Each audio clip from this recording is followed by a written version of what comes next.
Sir, nasan po yung may-ari niyan? Pwede po ba makausap? Mayabang po yung may-ari daw niyan. Brand new to, tol. Papakabit natin kay Pucci.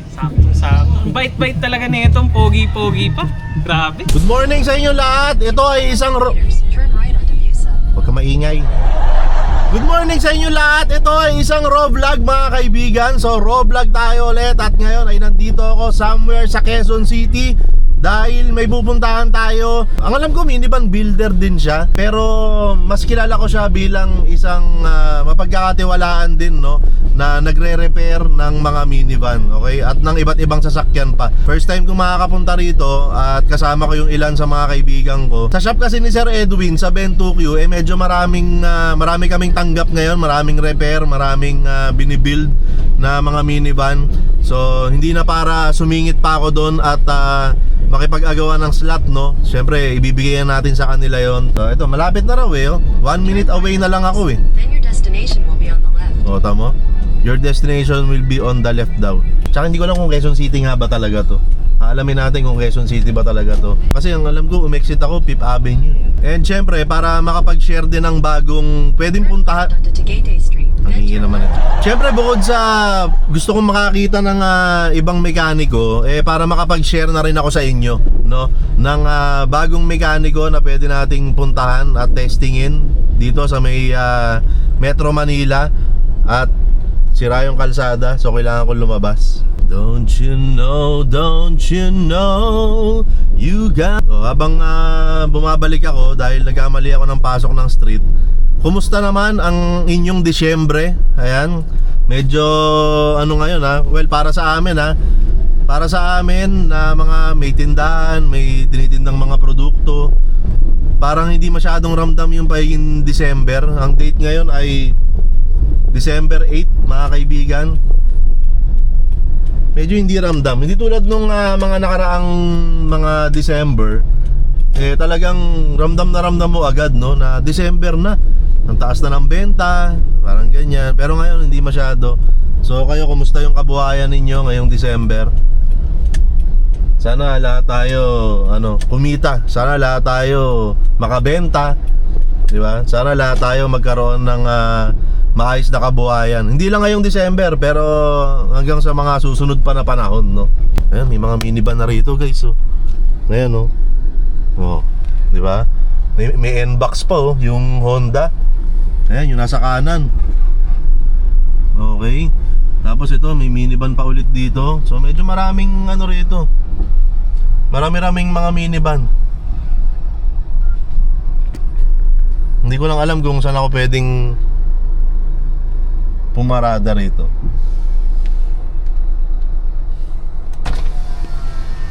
Sir, nasan po yung may-ari niyan? Andyan po. Pwede po ba makausap? Mayabang po yung may-ari daw niyan. Thank you po. Pwede ba ako dyan? Sasampa ko lang? Ha? Kasya pa tatlo? Ang yabang nito mga to. Pag ganun na? Paano pag ganun na lang? Pag ganito na lang? Oo, ganyan. Yan, pwede mong bunggoyin yan. Gagawin yan dito. Pwede bunggoyin yan. Okay na yan. Hi sir, good morning po. Good morning sa atin dito. Tol, nasang lugar ba tayo ngayon? Anong lugar ba to? Naku, sa lugar ng ng daming mga unit na nanggaling dito, puro pogi. Kaya napabagay ka rin dito. Oo, tama, Kaya tama. na tayo, The SAR Plus Manila. The SAR Plus Manila. Yun. Okay lang mo mag-video rito? Video lang. Ayan guys, matapos ang medyo mabilis lang naman yung biyahe kasi nag-NLEX ako tapos Skyway. Tapos ito, umexit ako ng Fifth Avenue. Hindi ko alam kung Quezon City to eh. Ano ba nakalagay sa mga address? Caloocan. Caloocan pa pala to. Okay, so Caloocan pa to mga kaibigan. Ayan, may isang minivan doon. Ito, yung Honda ano to? Ayun yung N-box. Ayan, okay. Honda N-box mga kaibigan. Ayan, meron pa doon, no. Ganda ng kulay, oh. Parang baby blue, DA17 yata to. Ayan, ganda ng kulay, guys, oh. Ganda ng kulay, no. DA17 yata. Hindi man ako expert. Iyak naman yung sound trip dito. Iyak. Dapat masaya lang yung vlog ko eh. Sir, kayo po si Sir Julian. Okay lang po kayo sama sa vlog ko? Pwede naman hindi. Ayan guys, basta nasa harap ko ngayon si Sir Julian ng DSR Plus. Ano ba? DSR Plus, DASR Plus? DSR Plus, Manila. Hindi talaga tayo papakita? Okay lang, okay. So, nasa harap ko ngayon si Sir Julian ng DSR Plus Manila. Ayan, dito tayo nagpunta ngayon. Eh, yung mga kaibigan ko, laging nagpupunta rito eh. Sabi ko, sama niyo naman ako dyan. Mukhang masarap yung pagkain dyan eh. Sarap ba yung pagkain, kuya? Ano ulam mo? Kerry. Kerry? Mariah Carey. Yun! Kala ko step eh. Ayan, so andito si Raroan. Ayan si Raroan. Tapos si Puji nandito. Di kita papakita, sagot ko na lang sa tanong ko. Ba't tayo magpakita? So si Sir Julian ay, ano yung location nyo sir? Anong taga saan kayo? Yung pwesto ng shop nyo? Sa Caloocan. Tapos sir, ano kadalasan yung yung mga dinadala rito na sasakyan na pinapa-repair sa'yo? Siyempre, nakilala tayo for puro minivan eh. So, halos lahat puro minivan. And then, minsan may mga commercial din tayo sa akin na pumupunta. Ano yung kadalasan na sira ng mga minivan sa Metro Manila na dinadala sa'yo? Usually, yung mga low power, tapos sa mga aircon kadalasan, tsaka under chassis, yan. Okay lang po ba makitambay ako rito? Okay lang, sir. Sige sir, salamat sir ha. Ayaw mo talaga magpakita sa vlog ko ha. Yeah, ako po, sir. Oh, sige. Okay lang naman. So, i-lip-sync mo na lang yung sinabi ni... Wag na ako. Ako naman, papakita mo dyan. Hindi, gano'n ka lang tol, oh. Para kunyari ikaw yung nagsasalita. Sa anime. Ano papagawa mo rito, tol? Yung ano lang, may tumutunog eh. Okay, normal naman yun. Guys, makikain tayo rito. Meron kami rito, chicken curry and lumpia. Guys, dito guys, may pakain. Napaka-ano lang, gano'n ano meron.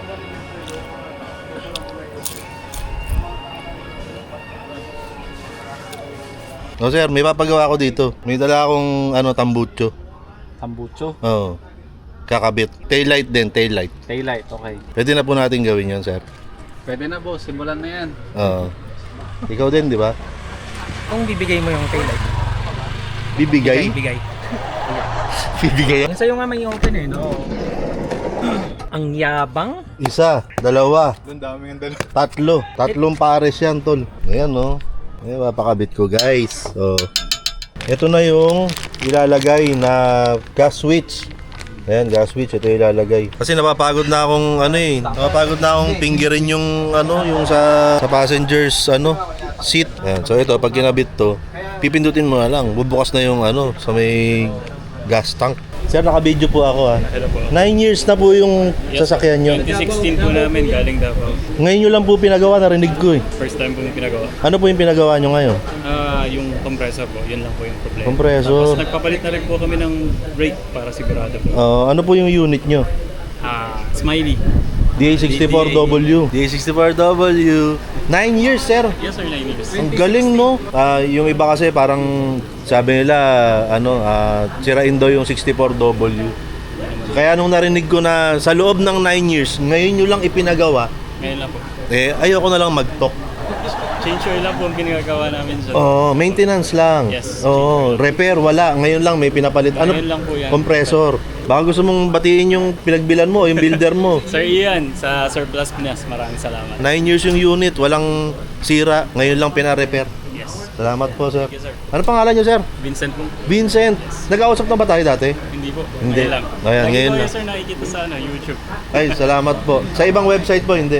Bira. Ah. Sa YouTube talaga. YouTube talaga. Okay, sir. Salamat po. Nice meeting you po. Nice meeting you, sir. Narito. Magkano mo bibilin? Ang brand new niya ngayon, Boss Julian, 6.5 daw. Eh, syempre, Yung yung taillight ni Bukbok. 6.5 daw, brand new. Kapag gamit, kalahati na yan, di ba? 2,000 na lang. Hindi ko naman Tol, yung taillight na hindi gamit yan. Hindi ako pumipreno eh. Hindi rin ako nag-iilaw. Paano? Hindi ko magana yun. Paano? Oo. Pepreno ka? Kasi di ba, iilaw lang naman yan pa nag-iilaw ka, di ba? Tsaka pag bumipreno ka. brand new yan? Brand new yan. Kinabit lang pero hindi ginamit. Kinabit lang to pero hindi nagamit to. Mataas na yung value, no? Ayan oh. Ganda niyan. Bagay kay Raroan yan, Ay, may tol. gas-gas na pala. Ha? May gas-gas Wala. na. Minus 2K na yan. Hindi gas-gas yan. Ang tawag dyan, artistic floss. Kunin ko lang yung ano, yung ikakabit kay Fuji. Uy, Yun oh. thank you, thank you. Bait talaga na ito. Mayabang daw to pero ano eh, Guys, syempre, mapagbigay yan. alam naman natin, December na, panahon na ng giving. Di ba? Syempre, pagka ano, mag-share ka ng blessings. Di ba? Kaya ito ay mapupunta kay Fuji. Salamat, Tol, salamat. mapupunta kay Fuji ito. Kailangan kasi mga ganitong mga panahon na naghihirap kaya TriStar to tol, taillight. merong mga buti na lang may mga ganitong klaseng tao na mapagbigay. Brand new to tol. Brand new. Papakabit natin kay Fuji. Sakto. Ang bait-bait talaga nito, ang pogi-pogi pa. Grabe. Habaan mo pa yung ano, yung mabait kahit wag mo masyadong sige, habaan, sige. yung pogi-pogi, O di- habaan mo pa. Ayun, ang pogi-pogi naman nito. Yun. Grabe. Yan, papakabit natin to. 5 gigs lang tol. Ay, 5 gigs lang. Oo, 5 gigs. Kala ko 0. 5 gigs lang to. 100k isang bigay. So parang 500k lang. Makibalik. Hindi, ano lang. Hindi, papakabit natin to kay Fuji para yan, Kapresyo pala ng Thank you. buong minivan. Thank you, thank you. Pakabit na natin yan. Pang ano pala to, basic setup ng 64B. Basic setup pala, 500k. Balik mo muna. Hindi, pupwesto na natin doon para wala nang atrasan. Kuya, do. Kuya, ano ba to? kakabit yung ano, taillight. Taillight po. Opo, kay Fuji. Yan, pwesto mo na dyan para alam nila na ikakabit.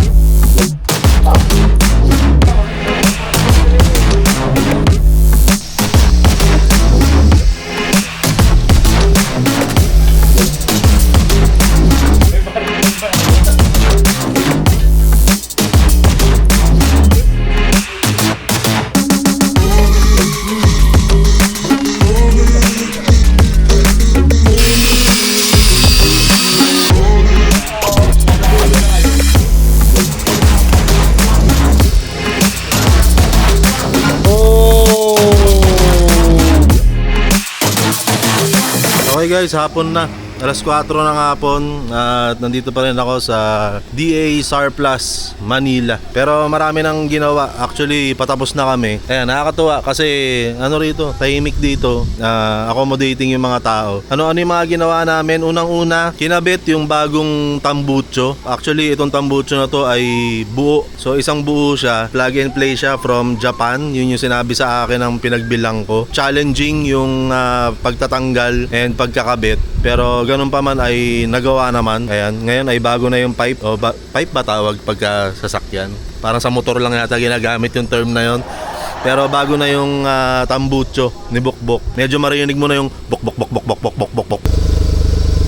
Tapos pinakabit ko na rin yung bagong taillight mga kaibigan. Ayan, yung ganitong klaseng taillight. Ayan, may tinda po ako nito, nakapost po to sa page ko. And meron pa ako natitirang tatlong pares pa. So message nyo ako kung interesado kayo sa ganyang klase ng taillight. Pang ano yan, pang DA64W. So kahit na anong variant ng DA64W mo ay pwede po yan. Okay, Smiley, Samurai, Sporty, pwede po yung ganyang taillight. Okay, so pwede nyo kunin yan. Message nyo ako sa page ko kung gusto nyo kumuha ng ganyan. Pinalagay ko na rin yung race, yung brake light na nasa ibabaw. Ayan, parang ang ganda niyan tignan ngayon kasi kung makikita ninyo, kulay itim na lang to.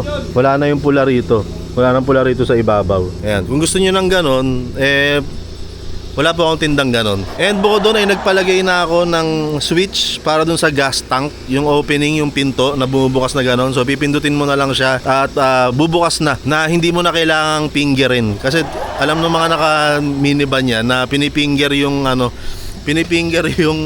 yung passenger seat para mabuksan yung yung pinto nung gas tank. So yun yung mga pinagawa ko rito sa DA Surplus Manila.